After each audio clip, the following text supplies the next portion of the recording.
I was never the loudest man in the room. I didn't wear designer suits or pull up in expensive cars. I never felt the need to throw money around just to prove my worth. My strength was quieter. It lived in the way I paid attention, in the details I remembered, and in the loyalty I gave without hesitation. That was who I was. And when I met Serena, I truly believed I had found someone who could see value in that kind of man. It happened on an ordinary afternoon in the most unexpected place. A bookstore. She dropped a copy of The Art of War while juggling a stack of other books, and I bent down to catch it before it hit the floor. She smirked and said, "Guess I'll need this to deal with people like you."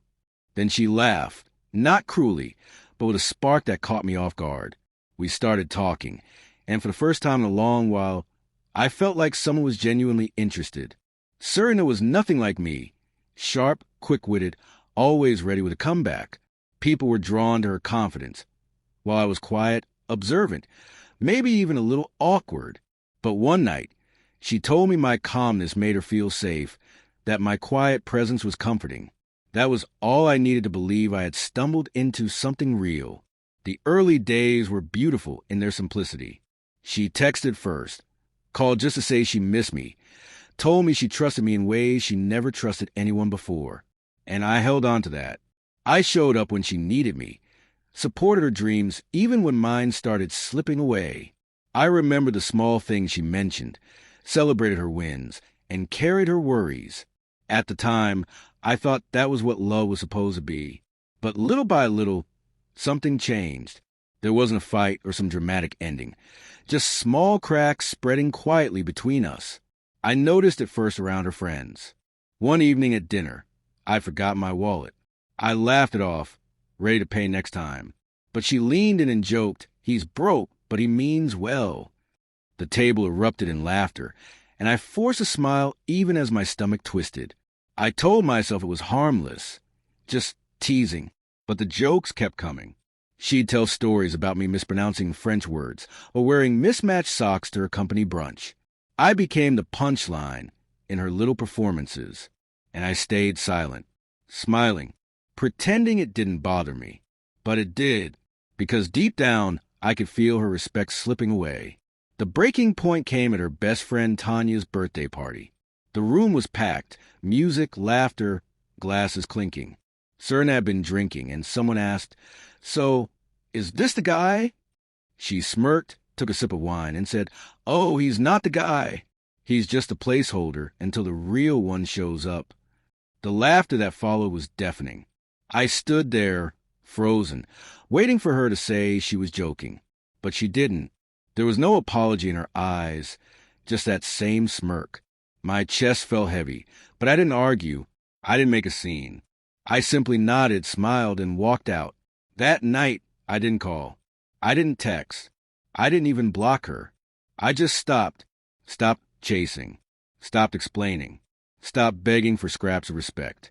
For the first time in over a year, I chose myself. The next morning, she texted, "Where did you go? Then again, are you mad? You know I was just joking.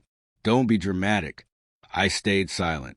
2 days later, 12 missed calls, voicemails full of excuses and guilt. She even showed up at my apartment, knocking for nearly an hour, her tone shifting from anger to confusion to panic. I watched from the window and, for once, felt nothing but calm. A week later, her messages changed. "I miss you. Please talk to me. I messed up. You were too good for me, and I didn't see it." But by then, something inside me had already shifted. It wasn't just about the humiliation. It was a realization that I had allowed someone to chip away at me piece by piece. I had betrayed myself by staying, and that truth hurt more than anything she ever said. So I moved on, quietly. I started working out again, reading more, reconnecting with friends I'd lost touch with. I rebuilt myself, piece by piece, not to prove a point, but because I finally remembered that I mattered. I stopped wondering if I was enough for someone like her, because I realized she had never been enough for someone like me. Months later, fate threw her back into my path. I was at a cafe, reading when she walked in. She froze when she saw me, eyes wide, surprise, maybe even hope. "Wow," she said softly. You look different. I smiled calm and steady. I feel different. She tried to make small talk, to laugh like before, as if she could slip back into the rhythm we once had. But this time, I wasn't moved. Her words no longer carried weight. I finished my coffee, stood up, and simply said, "Take care, Serena." Then I walked out without looking back. I didn't need to. I already knew the truth. She wasn't laughing anymore. Some people never realize the weight of their words until silence answers them louder than any voice ever could. She thought I'd always be there, no matter how many times she chipped away at my dignity. But the day I stopped caring, everything changed. Not because I wanted revenge, not because I wanted her to suffer, but because I finally chose me. Sometimes the loudest power move isn't shouting, pleading, or proving a point. It's walking away quietly, letting them feel the emptiness of your absence. And in that silence, Serena finally heard everything she had ignored all along.